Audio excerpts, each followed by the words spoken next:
Hello, everybody, and welcome back to Aftersight. I'm your host, Penn Street, and I want to give just a couple of shout outs real quick. Don't forget that December 6th is Colorado Gives Day. And even if you don't live in Colorado or even the United States of America, you can still donate. We rely on, really amazing donations and incredible people just like you to make sure that we can continue offering our services and, giving out people equipment that makes listening accessible for them absolutely free. We've been doing it for over 30 years now, and we need every dollar. Every dollar helps, and we put it right back into our community. It's really super easy to give on Colorado Gives Day. All you have to do is go directly to our website and click on the donate button, which is up in the top right-hand corner. Again, every dollar counts. You don't have to wait until December to donate. And again, we are a 501c3, so it looks good on your taxes, which is right around the corner. I also want to give a shout out. I know we kind of live in the future in podcast world, so this will actually air after Veterans Day. But today is Veterans Day, which is very dear to my heart, as well as a lot of people. I come from a family of veterans. My father was a veteran. He's passed away now. And 4 of my 7 older brothers are veterans, as well as my husband. So a big, huge shout out for all of you who served your country and made sacrifices for our freedom. I really, really appreciate it. So I also want to give a really quick shout out to some Canadian friends. You guys sent me some really wonderful emails of gratitude recently, and I definitely wanted to give you a shout out for being loyal listeners on the pod, as well as I know that you guys are sharing this out with your family and friends. So a shout out to the Shawshaws up in Canada. Thanks again for spreading the word and supporting what I'm doing here. Today, I have an incredible guest, and it really is sort of happenstance that I'm interviewing her today on Veterans Day. But my guest today is Heather Fogle. And Heather she's teaching independent living skills to veterans who have either lost their vision or in the process of losing their vision. And in my book, that makes Heather a superhero. So stay tuned. Stay tuned. And when we come back, Heather will share how she actually ended up being the superhero and the lives that she changes every single day with her work. So hold on and we'll be right back. You're listening to Aftersight with Penn Street, an AINC original podcast. If you enjoy what you hear, please visit aincolorado.org for more shows, news, and articles read by our amazing staff and volunteers. If you have a question for Penn or would like to recommend a guest for future shows, please visit aincolorado.org/podcast-guest. And now, here's your host, Penn Street.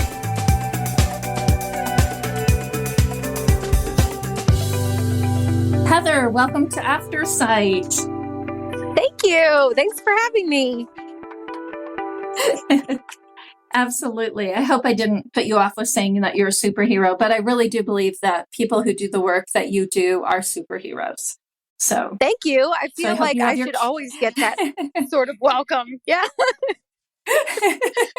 I love so that. Hopefully you have your cape on. I do. It's very shiny, glittery. Yes. Ooh, I like it. I like it. Yeah. Well, Heather, we like to be dazzled. You like to you got your glue gun close at hand. That's right. Well, Heather, I like to start off the show with some quick fire questions so that the audience can get to know you just a little bit before we dive in. Is that okay? Absolutely. Okay. When eating ice cream, do you prefer it in a cone or in a cup? Ooh, in a cup now. Yeah, good question. In a cup. Oh, okay. I can never eat it fast enough, so I don't like a cone. And also because I'm blind, I always either have a cane or a guide dog in one hand, and it's not very it's not pretty when you have a hand missing when you're trying to eat ice cream. That's right. See, yours is more practical. Mine is because I like the maraschino cherries. And so whenever I go someplace where you can kind of like load the cup, I put like 25 of the cherries on top of a scoop of ice cream. So that's, it's just I just have a problem with cherries. Oh, okay. I didn't know that you could do that. I'm going to have to check out my favorite ice cream place and see if they'll do that. Yes, do it. Okay, so this is a different direction. In regards to toilet paper, are you, when you put a new roll on, are you over the top or are you the upside down one? I do it the correct way, which is over the top. I don't understand the people that can go under. It's just not right. It isn't. When I visit people's homes and I notice it's the wrong way, I actually change it. And I never hear back from them. You do. They should tell us thank you because we fixed it. You know? Exactly. I don't understand the, upside down people. That's just, there's something wrong there. Me neither. They do it wrong. Exactly. Heather, are you a saver or a spender? Oh, I'm a right in the middle person. I'm very frugal, but if I find a good sale, then I lose all impulse control, especially when it comes to shoes. Oh, okay. Yeah. Like earlier today, I found these running shoes for $30 at Foot Locker. Oh. Yeah. I didn't care what color they were or anything, or even if they felt good on my feet. They were $30. I had to. Oh, yeah. I understand. I totally understand. I love boots. I'm that way with boots. My husband is always like, do you really need one more pair of boots? I was like, yes, I don't have one like this. And he goes, oh, it's pretty close. But yeah, I'm that way with They don't boots. understand. They don't. It's just like with the toilet paper. That's right. Heather, we're on the same page. Okay. What about, would you rather go camping or stay in a hotel? Ooh, that's a good one. I think I would rather go camping, but there has to be a shower house. If that makes sense. It totally makes sense. I just can't go days without a shower. Yeah. Yeah. My max is by the third day, it's got to happen. Unless there's like a river or lake, I can at least get in and feel a little bit cleaner. Then I can like go a the day clean or two sensation. Yeah. I'm with you on that one. Yeah. But well, Heather, music is really important to me. So, what if you had a theme song? What would it be?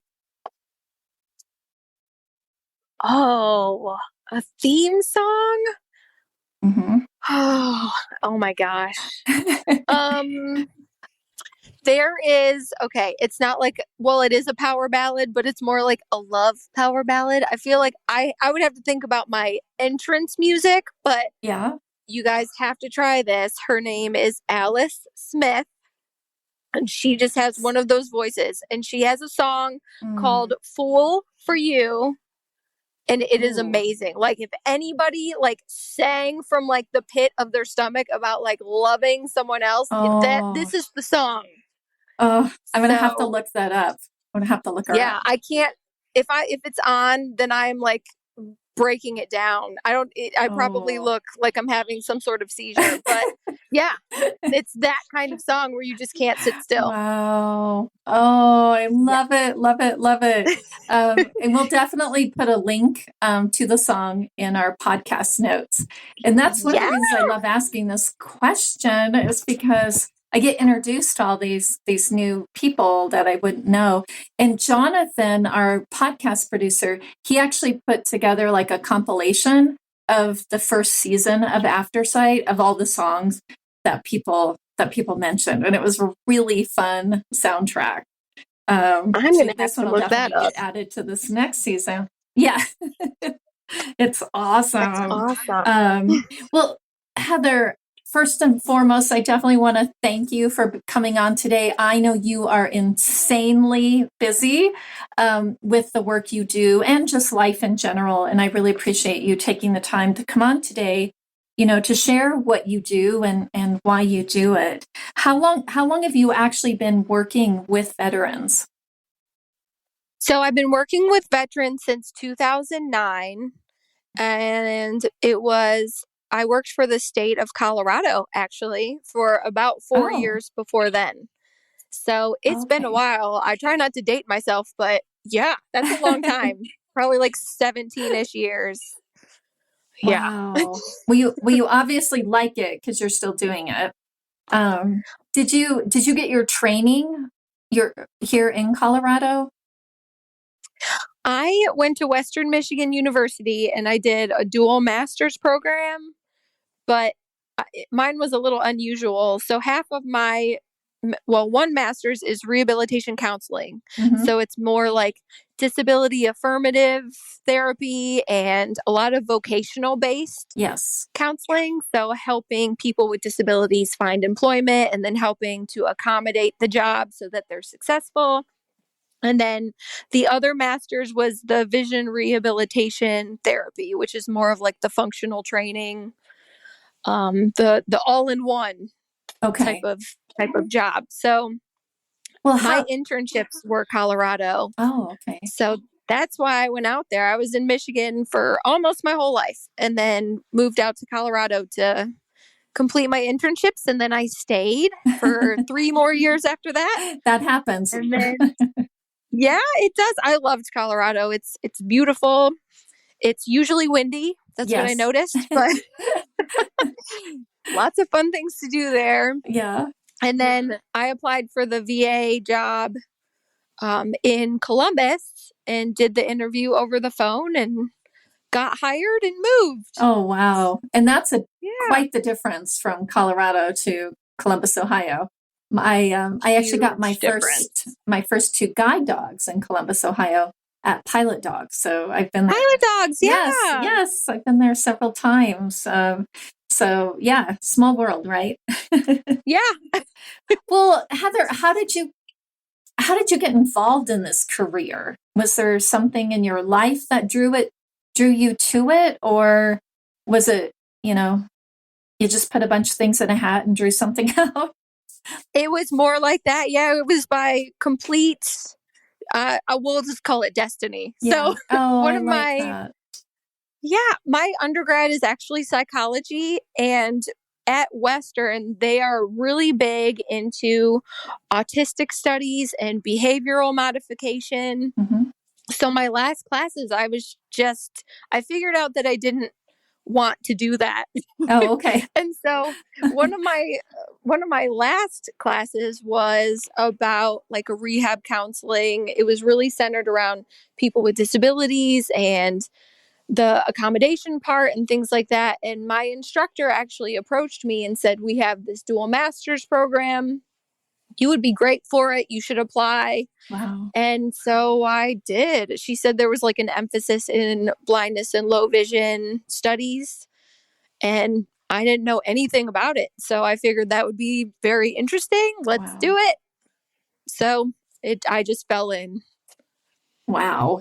And you cover a huge amount of distance. Like what area? Do you cover the whole state of Ohio? So in theory, I could.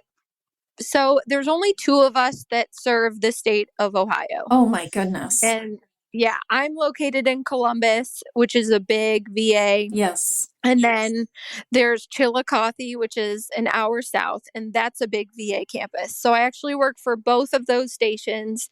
The other woman that does the same job that I do, she's located in Cleveland. Oh, okay. So she covers kind of like the upper almost half of the state, but I cover everything else. Oh, and then there's veterans that are on close to our state border, but they are served by like Pennsylvania and West Virginia VAs. And so it might be just closer for me to go to them instead of their blind rehab person. So I help those VA stations also. Wow. Yeah, but it's like over, I think I counted counties years back, and I had gotten up to like 40 or 44 or something, and I stopped counting. Wow. So wow. And so I've worked with veterans quite a bit on a lot of different levels.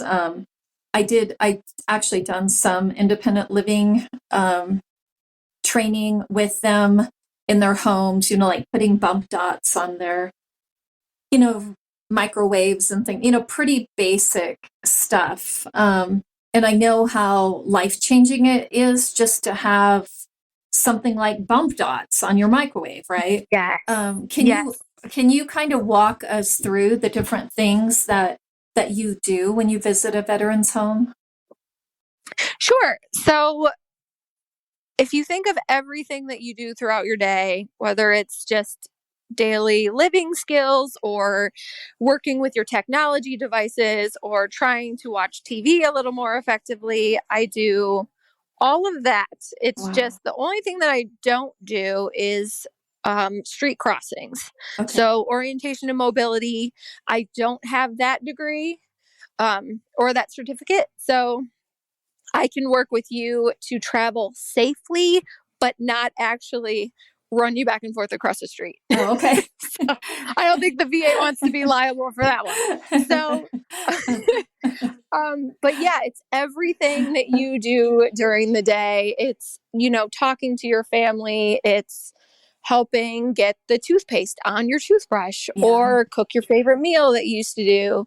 Or work with low vision devices to read or scanning devices to read. It's everything. Helping with not medication management, but sort of like I can teach how to use the medication organizer, but I can't help fill it. Oh, right. Or work with Echo or Google devices to help set reminders or access music or talking books. It's everything, which is why this job is so fun because it's something new every day. Well, and you're actually helping and enriching people's lives every day, which is why you're a superhero with your bedazzled cape. That's right. Because I know, I lost most of my vision when I was 9, but I've gone through these different waves of losing more and then losing more. And every time I hit one of those waves, I do have to think about how I do things and even, do more adapting than I did the last time I lost vision. Right. So do you run across that as well? Like, do you work with some veterans that, okay, this is where they are right now, and you give them training for what they're dealing with right now? Or do you do like, okay, put the blindfold on and we're going to learn this totally blinded so that you'll be ready if it hits that stage? Well, since I cover such a big area, I only get to see a person maybe once every 3 weeks, unless I do special scheduling. So, I don't do too much blindfold training, but there are programs that do in preparation. So in the VA system, we have blind rehabilitation centers. There's like 13 or 14 throughout the nation. Okay. So that's a program where a person goes for training, but they have training every single day. Right. Okay. And they do a lot of blindfold training, but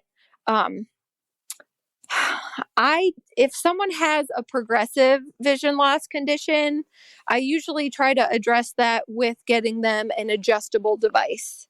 And it's usually an electronic device that can zoom in or zoom out with autofocus. So no matter if they have their best vision in the morning when they first wake up, and then due to diabetes, their vision is horrible in the evening and they need a lot more magnification. Yeah, an adjustable device like that. Or we have electronic devices that will magnify and read to you. Okay. So it's kind of like fitting someone with a device like that just to match where they are or where they could be. But yeah, not too much blindfold training. Okay. I think I wouldn't be as popular if I whipped out my blindfolds and was like, we're going to do this today. Yeah, some of those sparkles would have to be removed, I think, on your That's face. right. Yes, I see the value in it, but when you go into someone's house and you just meet them, and you're, petting their dog and getting to know their background a little bit, I might be able to do it with some of my veterans that are more familiar with me, but it's a kind of a tap dance when you first go into someone's home and they experience the recent vision loss and their family doesn't understand. And yeah, you really gotta be the shoulder to cry on sometimes and not push them too far out of their comfort zone, not until they really trust you. Right. Well, with the holidays coming up, are there some tricks that you talk to your clients about to help them through the holidays, regardless if it's going through the buffet line or even mentally, I know for me, even though I've had vision loss for a long time, I have to go take myself on a timeout. And luckily I have a guide dog, so I always use him as excuse. But I'm like, oh, I think Beethoven needs to go for a walk. And so, yes. But I have to just be away from the chaos for a little while. What are some of the tricks that maybe you could share today to help our listeners who maybe this is their first holiday with vision loss? Well, I always promote transparency, self-advocacy, and knowing your boundaries. So overstimulation is a big one. Yeah. If you're in a crowded place, your family reunion at Christmas and everyone's coming at you, that's where your advocacy comes in also. You would just say, okay, instead of, running up to me next time, I can't see you very well. So just maybe when you're 6 feet away, just be like, hey, Bob, coming at you to say hi, just to give me a heads up. Don't touch me. I don't like to be touched. Yeah. That's a big one. Yes. Don't grab my cane. That's rude. Everyone should know that by now. Don't do that. So, and then same thing, if you do need assistance getting through the buffet line or something like that, you can take the opportunity to educate your friends or family with Human Guide or your personal preferences. I have a guy who's 6'5". Yeah. I am 5'1.5". So the chances of him grabbing my elbow to do Human Guide the correct way, it doesn't work like that. Right, so we figured out a way, he puts his hand on my shoulder. Right. I'm like, I will tilt my shoulder back a little bit when we're going through the doorway. It's just communication. Oh yeah. And then you going to take your dog out when it's too much is a perfect example. I feel like with sight or without sight, we all need the break from the family. Yeah. I heard a joke. Yeah. That's a good point. And guests. Yeah. Family and guests are kind of like fish. You have to throw it out after a couple days, just for. Yeah, I think the same rules apply just at all holiday gatherings. But yes, be vocal. Only say what you're comfortable with. If you don't want to talk about your vision loss, don't talk about it. But keep in mind, not everyone is as educated as they should be about vision loss, especially, but really any sort of disability or change from the way you quote unquote used to be. So going into a social setting and having your speech prepared, that will help. So then you're not, caught off guard and having to answer a bunch of questions you don't want to answer. Right. Yeah, I know maybe not so much with men. I'm not trying to be stereotyped, but I know with women, a lot of times they were the ones that cooked the dinner. They were the hostess. Yes. And I know that's a struggle too. If this is your first holiday, not being able, to be the hostess with the mostess, but that's right. Yeah, but I like your idea of be vocal, educate, and they only know what they know, right? Right. Yeah. If you don't feel comfortable, cooking the ham because now you're having trouble telling when it's done, try sushi this year. try something a little different so that your family's not like, this doesn't taste like your ham normally does. I mean, everybody's super judgy during the holidays for some reason. I know. But yeah, if you don't want to do it at all because you're just not feeling it because it's the holidays and you're going through all these transitions, order pizza. Everybody likes pizza. That's true. Yeah, that's true. Make it a fun. But I mean, I work with people that have, obviously vision loss, but changing vision. And I know that you guys can do it. There's always a way to do it. Literally, the only thing that I cannot help you do besides crossing the street legally is driving. And so there's a way. There's a way to cook that ham, you guys. There's a way to make whatever you want. Don't give up. Y'all can figure it out. So, yeah, that's a good point. So maybe this year, especially if it's your first year, don't give up, because by next year, you'll have another year under your belt with a lot more tools, training. So you may actually become a better cook next year. Exactly. Yeah. Yes. Losing anything, vision loss, anything like that, it's going to throw you into a grieving period. And that's like 6 stages of grief. So really go easy on yourself. It doesn't have to be perfect. You're dealing with a loss. And if someone doesn't understand that, then you shouldn't give them any of your ham anyway. I love your attitude. I bet the veterans that you work with just adore you and want to adopt you. Thank you. We do have a good time. Yes. I told Jonathan that I have like 500 grandpas and a couple grandmas all around the state. Yeah. I'm well taken care of. So that is so sweet. So I'm sure not every day is spectacular, right? I mean, I love my job as well. And again, who wouldn't love helping people? But there are days, you might get that phone call or that email. What keeps you motivated when you're having a hard day? Usually a glass or 2 of wine. No, I'm just kidding. I'm kidding. That's after work.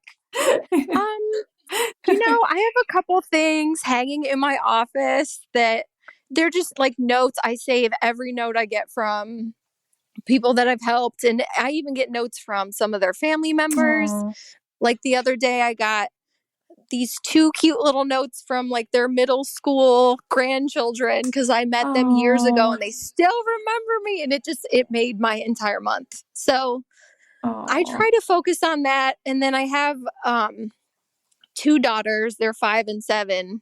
And my 7-year-old is already like, what am I going to do when I get older? And she tells me all the time. I know, right? Already. And she's like, I want to help people like you, Mommy. And it's just like those little things to kind of like snap you back into why you picked this. Yeah. So, but you are right. Every day is not easy. Yeah. Yeah. So what are some of the things that what are some of the skills that are your favorite to teach? And then maybe some that are your least favorite. My least, definitely like sweeping. I hate cleaning patterns, you guys. I hate it. Cleaning is the worst anyway. But when you have to teach patterns on how to do it, that's probably my least favorite by far. So explain what patterns are, because I know what patterns are because I've been trained on them, but there's going to be a lot of people in the audience that don't know what patterns are. So if you picture in your head kind of like a grid, so we're in your kitchen, you want to sweep the floor and you've been missing spots and you don't want to miss any spots. So we would break your floor into, let's say, like, 4 by 4 foot squares. So you're going to like sidestep and then you are going to bring the broom to your feet in kind of like a fan pattern. So you start on your left, you sweep at your feet. Then you move, 6 inches, you move the broom 6 inches further to the right, you sweep towards your feet. So that's a pattern so that you don't miss any spots. Right. It takes forever, you guys, until you get the hang of it. Then you fly through it. But yeah, a ton of your listeners probably already have their pattern and they didn't even realize yes, they do it. That is true. And same with vacuuming as well. Like when you're vacuuming, yes. you do very similar. And yep.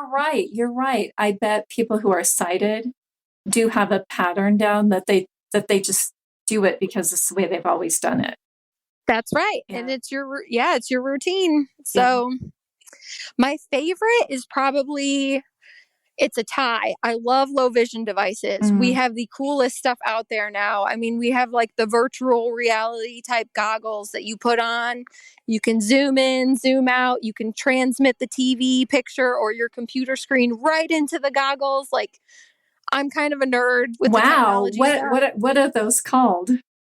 So we call them head-borne or head-mounted devices. Okay. And I'll give a shout out to some of the companies. So one of them is Vision Buddy.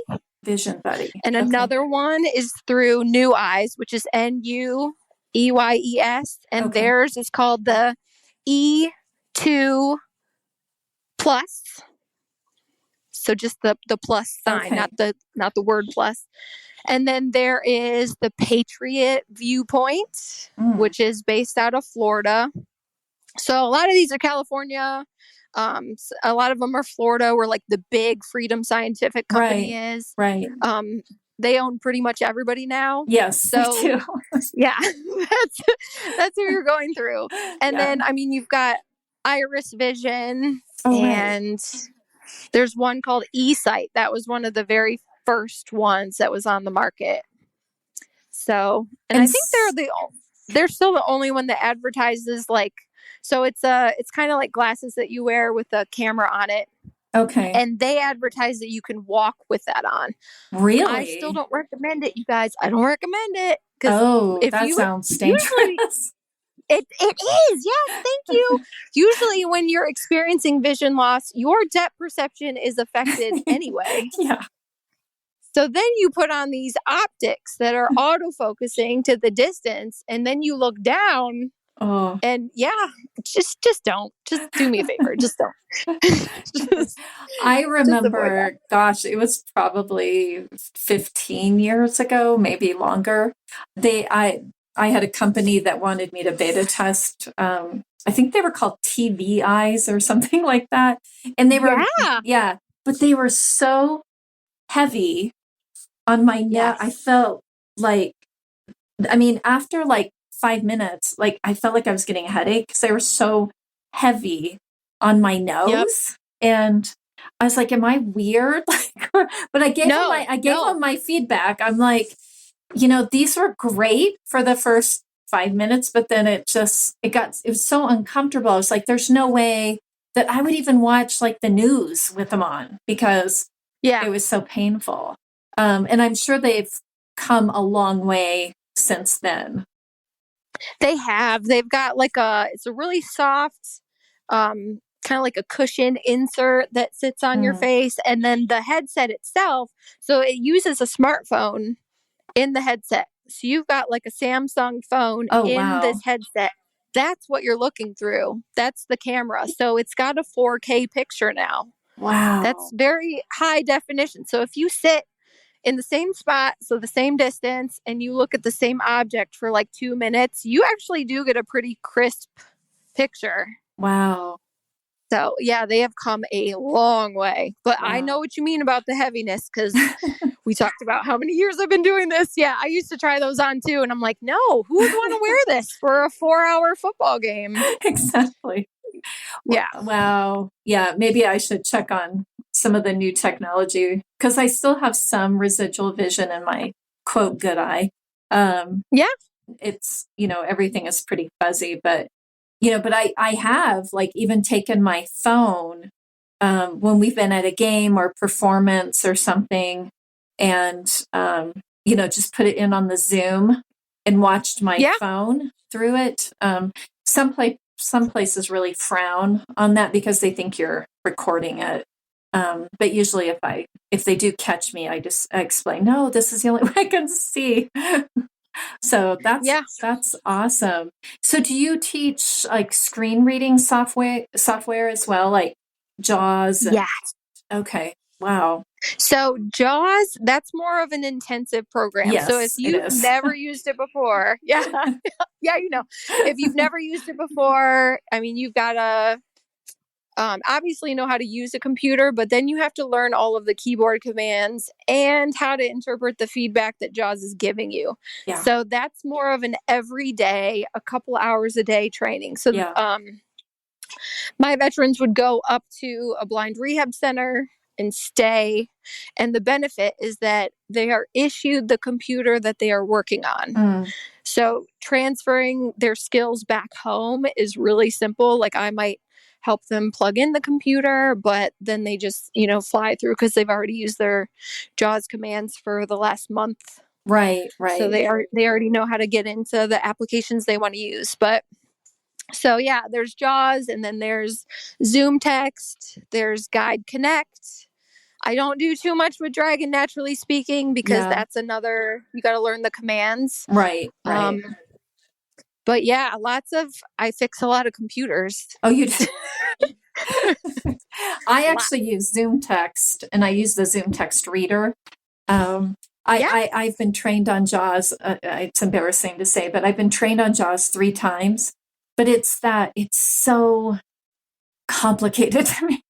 It's so much to learn and remember. Yeah. Yeah. And I think it is because I still have some residual vision that it didn't stick with me because I could cheat, right? They call, I don't know if you know this, but totally blind people have called me peekers.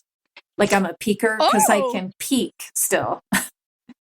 I like that. Exactly. I like that. I usually just call it cheating. Yeah. So if I'm trying to have someone like use voiceover on their iPhone, and then they're holding it real close, I'm like, you're cheating. Yes, cheating. Exactly. But now I'll call them a peeker. I like that. Well, Heather, the VA itself, they've had some pretty bad press. And I know here in Colorado, like when they were building the big hospital down in Aurora, it was just a nightmare. And then, and like I said at the top of the show, my dad and brothers and even my husband are all veterans. And there's been mixed reviews with the VA system. How does that impact your work at all?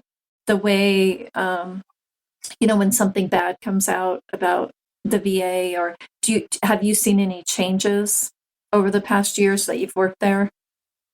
Oh yes, that's that's the thing about the VA. They love to change. Yeah. So right now, our most recent change is they are revamping the entire medical record system. So I think there's like 5 VA stations that have switched to the new system, and Columbus is one of them. Wow. So, and it's just not super user friendly. So that's kind of why we've been in the news lately, is because, veteran care is taking longer, and it was not a smooth transition. Yeah.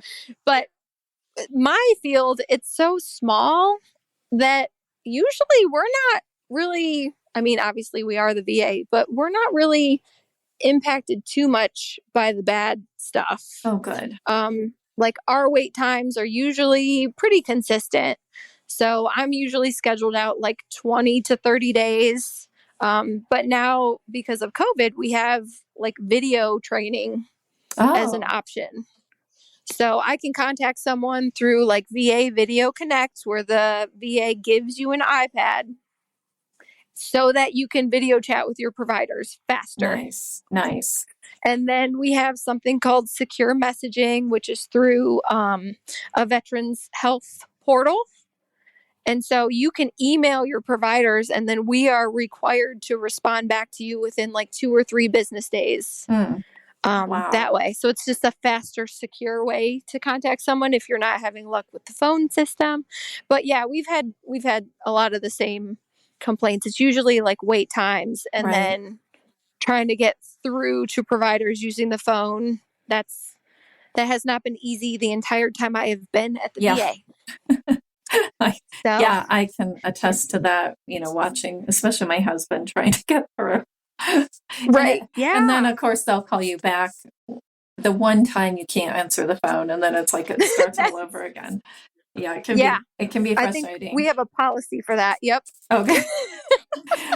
Just kidding. I also know that, with my work with veterans over the, last decade or two, that like you had mentioned, some of the technology that you train, a lot of that, the veterans they don't have to pay for those items. Is that still correct?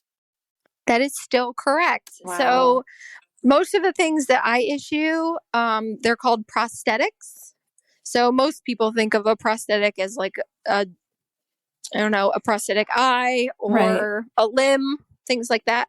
But it actually covers like the entire adaptive aid realm. Wow. So whether it's computer software or a full size, CCTV magnifier, it's, all of that's free for veterans. And then that includes some home modifications. So if you need a shower chair, grab bars, a ramp for your wheelchair or your walker, the VA puts all of those in at no charge. Oh, okay.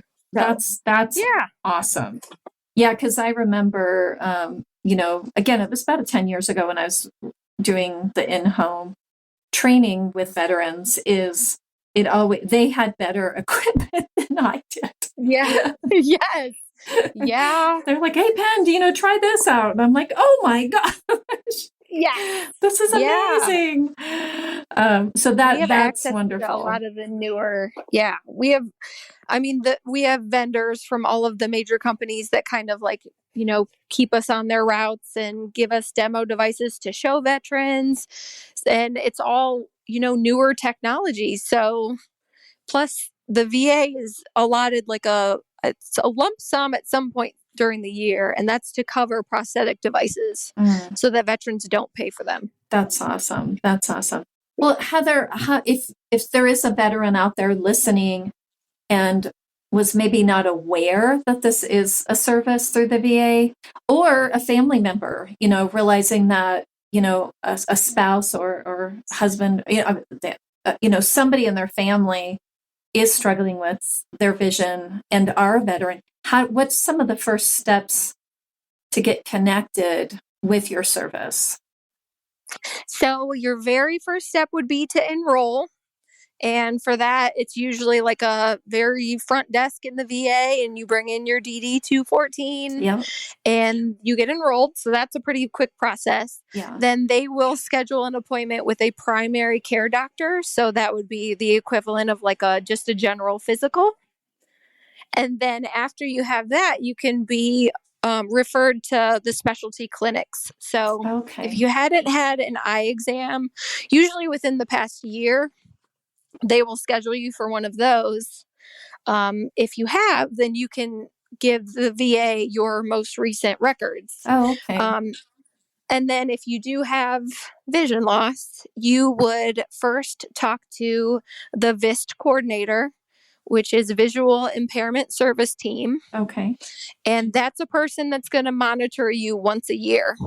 So you have like an hour-long meeting, and they kind of ask you general questions just to see where you are with any vision changes and functionally. And then if you do need training or help with something, then the VIST coordinator would refer you to someone like me. Okay. And my title is BROS. It's Blind Rehabilitation Outpatient Specialist. Oh, okay. Because we are the government. We abbreviate everything. Yes, exactly. Everything. Yeah. So if you hear VIST and BROS being thrown at you, that's who we are. That's us. Well, so it seems like it's a pretty quick process It is, yeah. It's especially if you're already being followed, if you're already part of the VA and you go to the eye clinic and you're involved with optometry and ophthalmology already, you can always ask for a referral. A lot of VAs have a low vision clinic, and then they have blind rehabilitation. So we're kind of the same program, but not really. Low vision is usually just at the VA. And so you go and they can do, a magnifier assessment and things like that. So if you've recently lost vision and you're not legally blind, that's probably where they would try to send you. Is just an appointment with low vision. But yeah, if you're a little further along with your vision loss, then you would be with VIST and BROS. Okay. And then you had mentioned that you do not teach orientation and mobility. So is that like a separate department? They would send an O&M instructor to you? Or is that something you would have to learn at one of the, in-person clinics? Either one. Yeah. A lot of people go to the blind rehab centers just to have the training done all at once. In a shorter period of time, but we have outsourced we used to have some state agency folks that we could work with.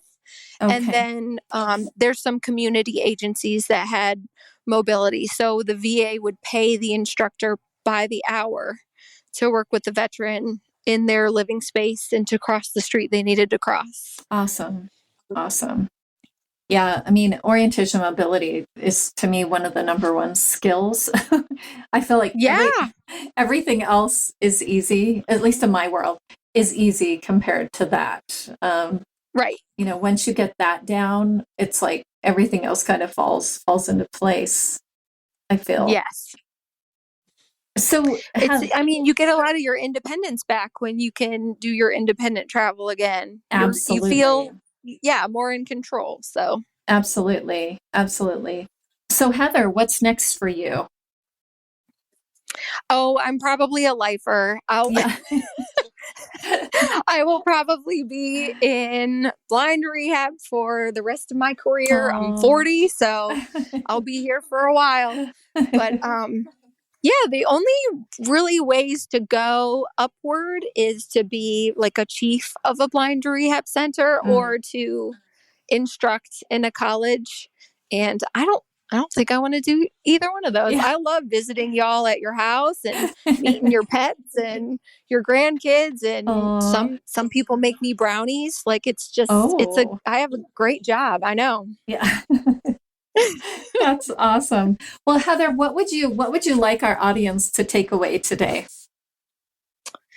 Well, I would like for your audience to know that really your possibilities are endless. If you used to love to do something when you had your vision, chances are 98% of the time we can figure out a way for you to still do it. So use your community resources. You can always reach out to any blind rehab person that you know or any low vision store or anything like that. And just ask where you find people like me that could help you. So really take your power back, start asking questions, try to put yourself out there again, and we'll get you there. That's awesome. Yeah, I always tell people, no, it's not fun losing your vision. That would not be the word I would describe losing your vision as fun. But it's not the end of the world. And which is one of the reasons we started this podcast, is that there is life after sight. And that's right. It may not look exactly the same, but it wouldn't anyway. Our lives change all the time and we have to adjust and grow.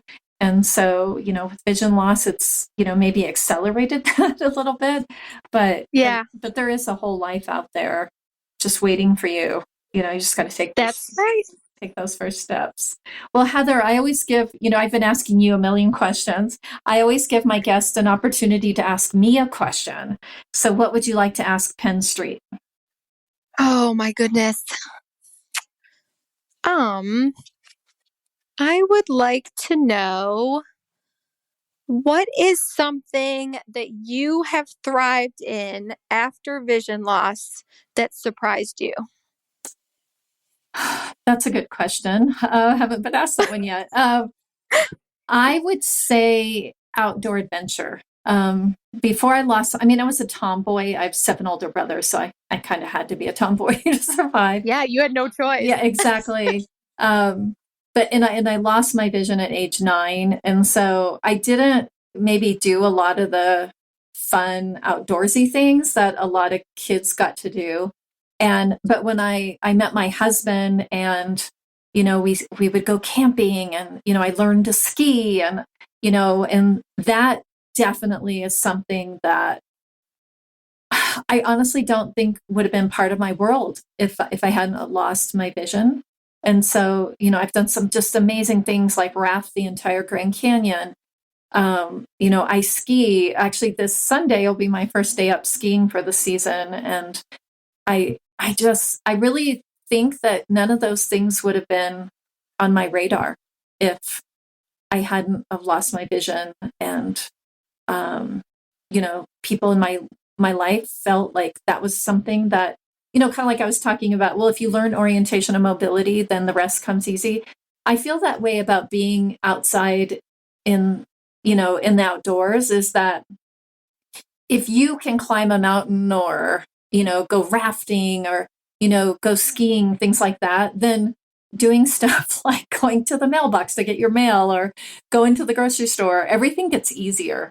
It's all in comparison, right? So if you can push yourself a little bit. But yeah, I think definitely the love of outdoors and just that sense of adventure definitely stemmed out of that.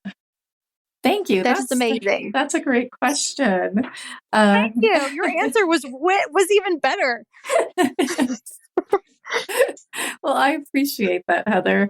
I do. Sure. I would much rather be outside than indoors. I asked that question about camping or hotel. I do like myself a nice, hotel with a spa occasionally, but I would much rather be, out there waking up, under the trees or by a lake, or, that's how I roll anyway. Yeah, I feel you. Clean air, birds, Exactly. Yeah. Hopefully the whole experience. Exactly. To me, it doesn't get any better than that. Yeah. Well, Heather, this has been such a treat for me. I haven't laughed this hard in a while, and I really, really appreciate it. Again, you are a superhero with your bedazzled cape, and I love it. And I know, just by getting to meet you for this short time, I wish we lived closer. We'd go out for that glass of wine together. Absolutely. I'm buying. Yeah. Sounds good. Well, again, Heather, thank you for taking your time today. I know you have an insane schedule. I also want to thank everybody at Audio Information Network of Colorado.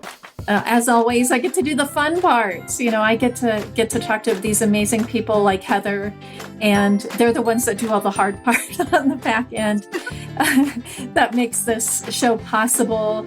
I can't believe we're already in the midst of our 2nd season, and it's just incredible. I can't believe that I get to do this week after week.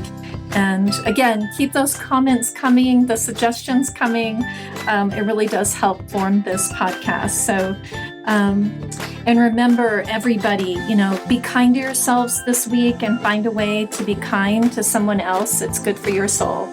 Again, Heather, thank you. And thanks, everybody. And we'll see you next week.